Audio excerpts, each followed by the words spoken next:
तर मित्रांनो हे बघा, ग्रीन लेपर्ड श्रिम्पवरती मला आताच एक कॅच झालाय.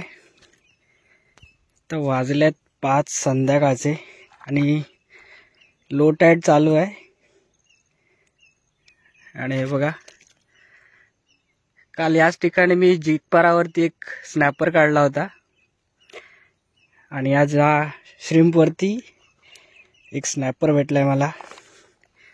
बघा, ते पाणी खूप खोल आहे, 15 ते 20 फूट, आणि आतमध्ये दगडी आहेत. तर या दगडांमध्ये सर्व तांबोशी लपलेली असतात.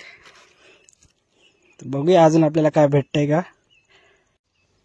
तर ही बघा मित्रांनो, अशा प्रकारे आहे आपली दुसरी तांबोशी. दाखवतो, एक पहिली तांबोशी भेटली आहे ती. दोन्ही पण श्रिम्पवरतीच भेटले आहेत मला.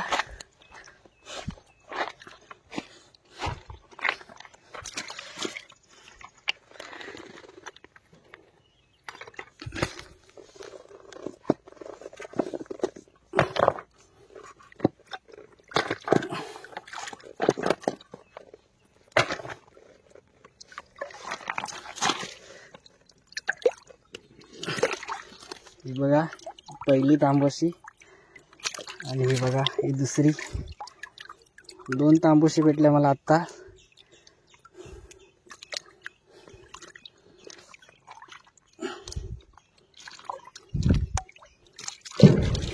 हे बघा श्रिम्प, ग्रीन लेपर्ड, हे लुकानाचा कलर शेड आहे.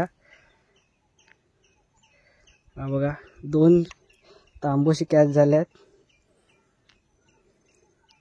बघूया अजून आपल्याला काय भेटतंय का इथे.